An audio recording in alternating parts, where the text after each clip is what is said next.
역전세라는 얘기를 할 때 다들 역전세라는 어떡하냐라는 호들갑만 떨었어요. 근데 시장이 이렇게 바뀌어버렸잖아요. 왜 그러느냐? 집을 안 사게 된 거예요. 집을 짓지 못하게 된 거예요. 집을 지을 수 있는 환경이 삐걱대고 있는 거예요. 지방의 전세가율은 기본적으로 높아요. 기본적으로 높은 이유는 아주 간단하거든요. 거기를 사는 것보다는 전세 사는 게 나한테 유리하기 때문이에요.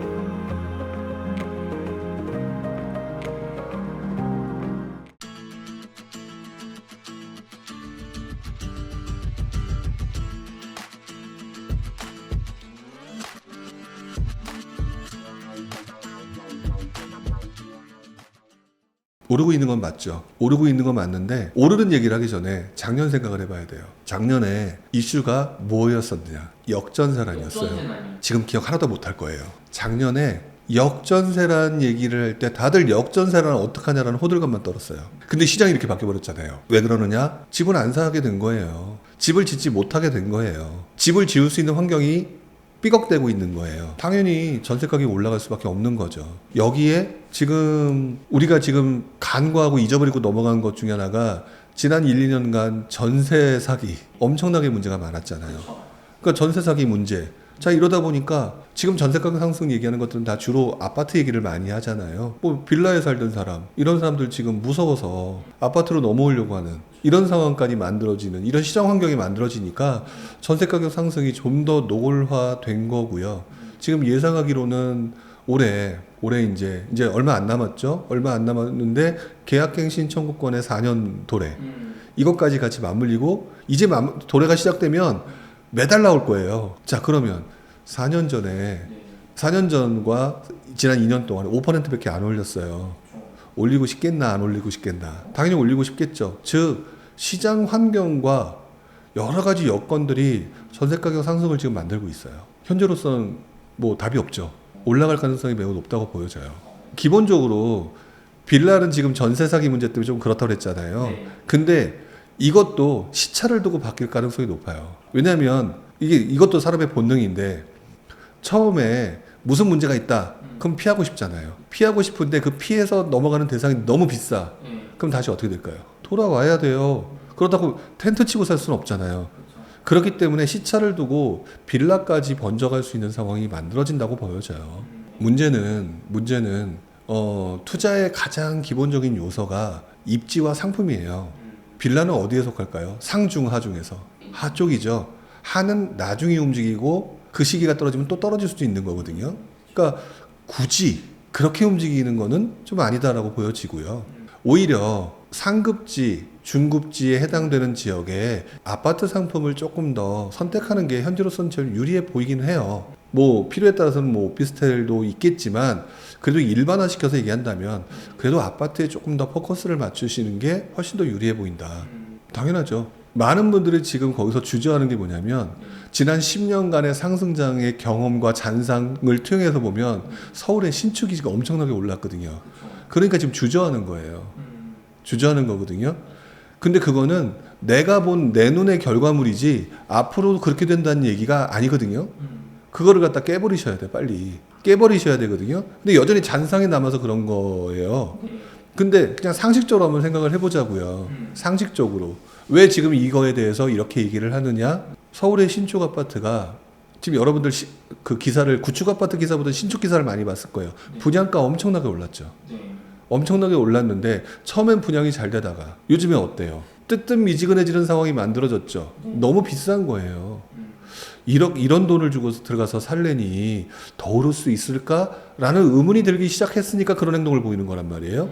이 상황에서 어쨌든 집은 살아야 되니까 그런 행동을 보이는 거잖아요. 집을 사야 되니까 신축을 받고 분양한 아파트를 받는데 너무 비싸단 말이죠. 예를 들어서 그 분양한 아파트가 지금 15억에 분양을 했는데 약간 뭐 경쟁률도 낮고 나중에 보니까 죽죽을 한대. 이런 상황인데 똑같은 동네 바로 옆에 있는 대단지 아파트가 준신축 또는 구축인데 딱 봤더니 10억이래 또는 12억이래. 관심 갈까요 안 갈까요? 들어가서 살아야 되는 사람이거든요. 기본적으로. 결국에는 구축에 대한 관심이 높아지는 거는 너무나 당연한 현상이에요. 너무나 당연한 현상을 경험이 없으니까 당연하다고 설명을 못하고 있는 거예요. 지금 사람들이. 지금 전문가들 중에 상당수가 그렇게 해서 신축 얘기하시는 분 각성하셔야 돼요. 쏠릴 수밖에 없는 게 내가 투자해서 쏠리는 게 아니라 어쩔 수 없이 살아야 되니까 쏠리는 현상인 거잖아요. 그 사례를 또 한번 설명시켜 드려볼까요? 2017년도에 제 책이 첫 번째 책이 나왔었어요. 제 책이 첫 번째 책이 나오고 난 다음에 그 부동산 투자 이렇게 쉬워서라는 책이 처음 나오고 난 다음에 보시면 그 책에 뭐라고 적혀 있었냐면 갯벌리기가 있으면 갯매우가 있을 것이다 라고 얘기를 했거든요.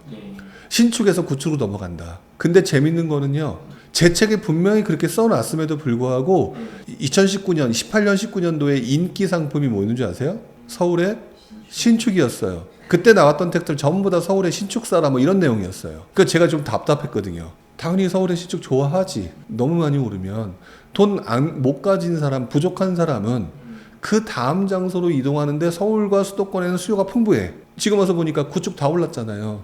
그러다 경기도 구축까지 올라가다 나중에 가다가다 지방으로 내려가셨잖아요. 결국 뭔 말이냐.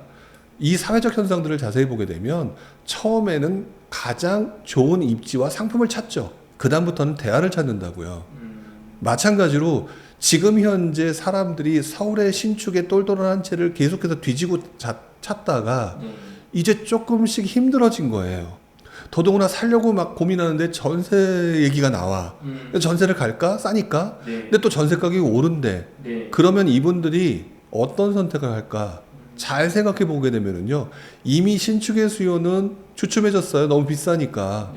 그거를 2017년, 18년, 19년에 봤는데 또 안 갈까요? 갈 수밖에 없다라는 거죠. 그런데 여전히 신축 얘기를 하는 거는 오바라고 저는 생각이 들어요. 시장은 항상 어떤 특정 상품만 주구장창 오른 적이 단 한 번도 없어요. 속성이 부동산인 상품이면, 자, 지금 이제 우리 다 경험 다 해봤거든요. 서울이 오르면 경기도가 오르고요. 경기도 중심부가 오르면 외곽이 올랐어요. 신축이 오르면 구축이 따라 움직였고요. 구축이 더 후진대까지 퍼져나갔었죠. 아파트가 오르다가 아파트가 너무 비싸니까 여러분 어디로 갔어요? 빌라, 오피스텔, 아파텔.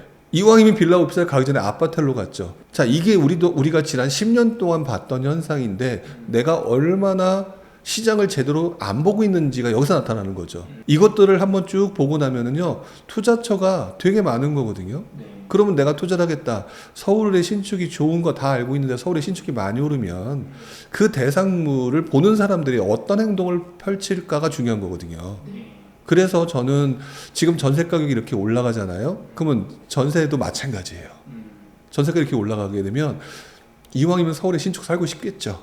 둔촌주공 엄청나게 밀려 나오는데 100% 둔촌주공 몰려가죠. 송파구, 강동구 지역 사람들은 꽉 찼어. 이제 문 닫았어. 근데 송파구, 강동구 그 좋은 지역을 보고 있다가 갑자기 경기도 광주로 갈까요? 그 지역에서 찾을 거라고요. 그러면 준신축부터 볼까요? 구축부터 볼까요?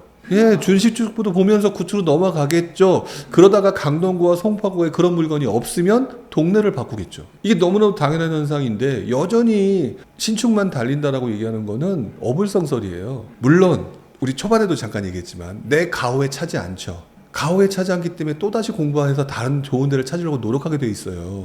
왜? 여기 마음에 안 들거든.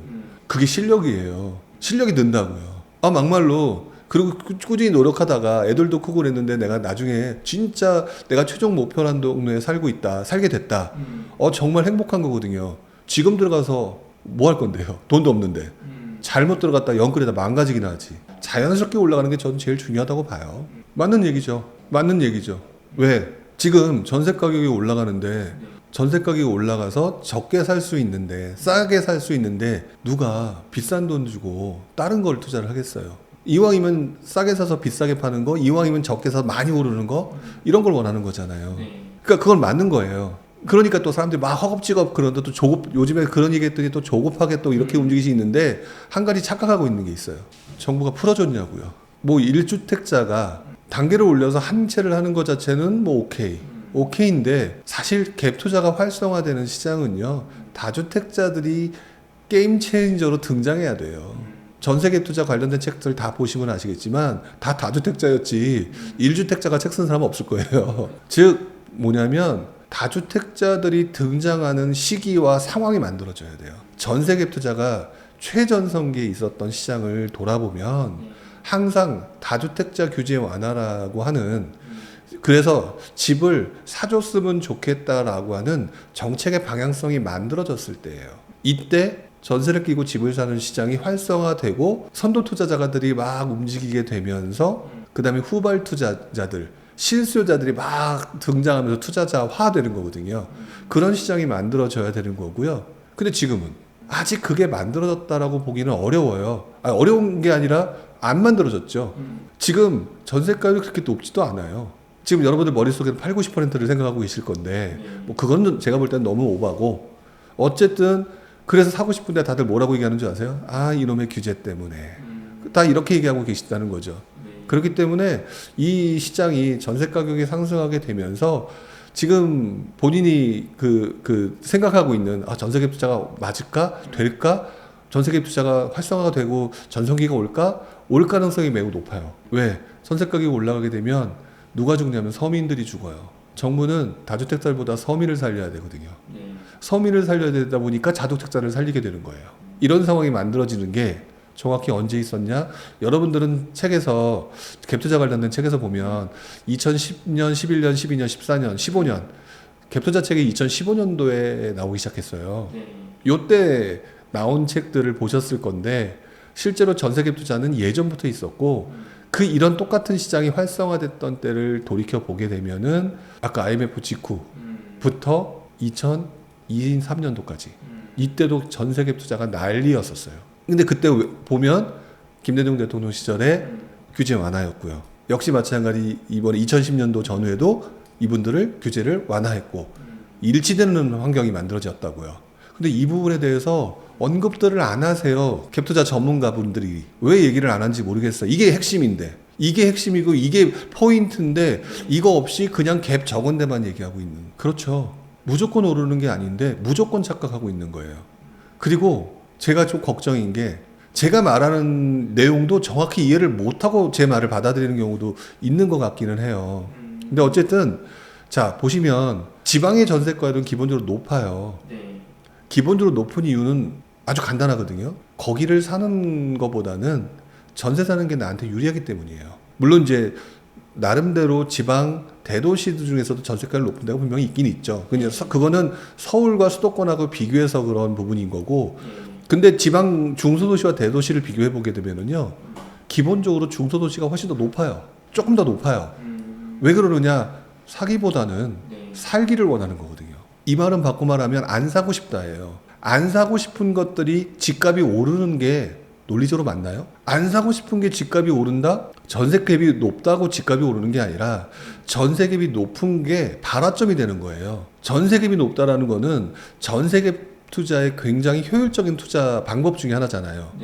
근데 시장의 분위기가 바뀌어서 그런 동네까지 투자자들이 밀려오는 환경이 만들어지는 게 제일 좋다고요. 물론 너무 중소도시만 설명하게 되면 그 이상급의 뭐 전주와 같이 또 50만 이상, 창원같이 100만, 뭐 아니면 뭐 광역시 이런 동네들은 조금 그것보다 좀 다르게 봐야 되긴 하겠는데, 많은 분들이 지금 그냥 이유도 없이 갭만 가지고 얘기하시는 분들이 너무 많고요.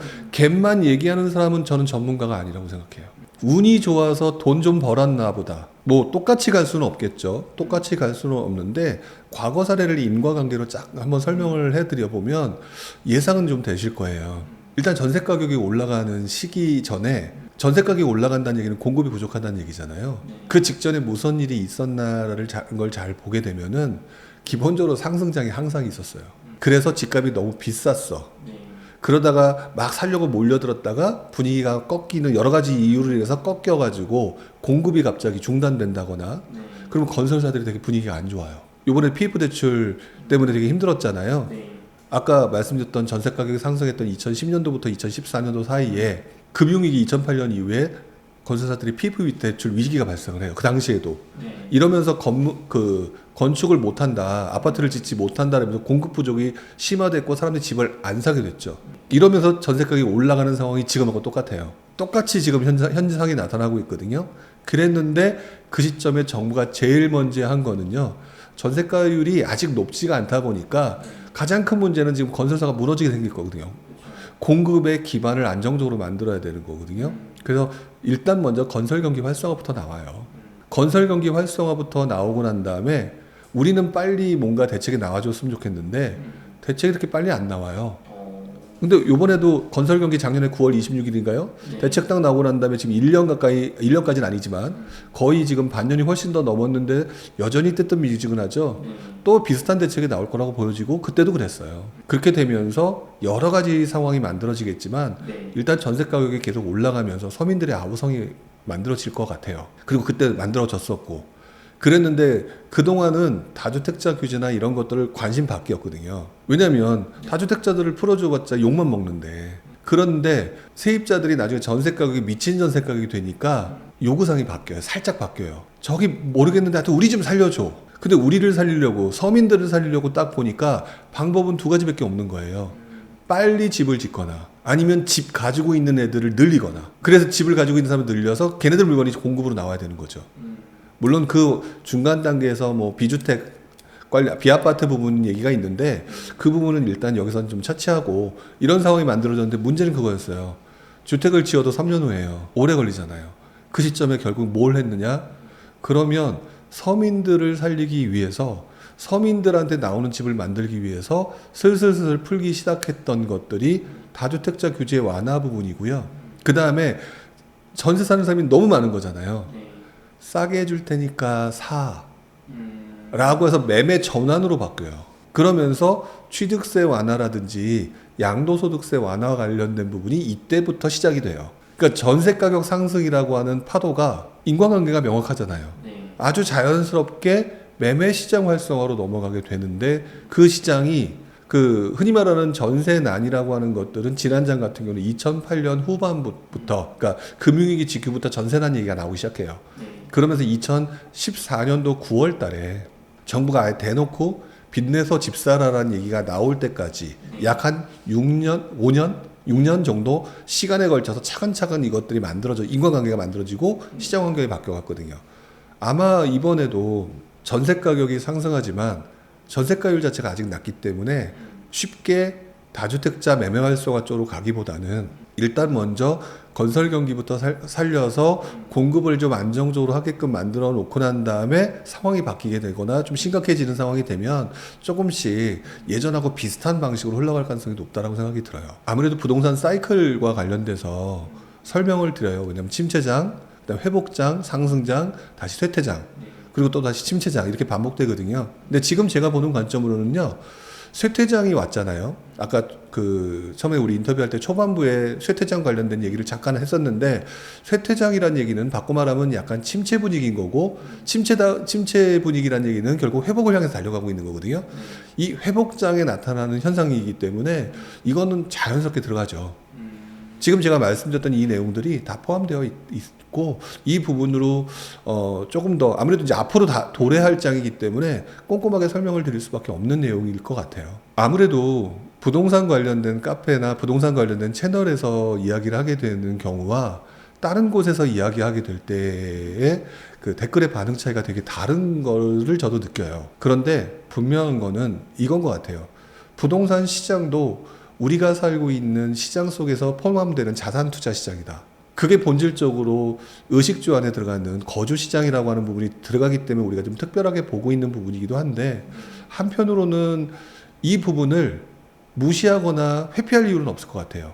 이 시장에서 누군가는 이용해서 이렇게 하고 있는 시장에서 뒤처지지 않고 너무 시장을 왜곡시키지 않는 가운데에서는 나름대로 투자 시장에 포함시켜야 될 시장이라고 생각을 하기 때문에 여러분들도 부동산이라고 하는 시장 자체를 너무 그 뭐라 그럴까 감정적으로 보기보다는 이성적으로 투자 시장에 포함시켜서 꾸준히 지켜보면서 투자를 하시는 게 조금 더 유리하지 않을까 이런 생각을 좀 해보게 되는 것 같아요.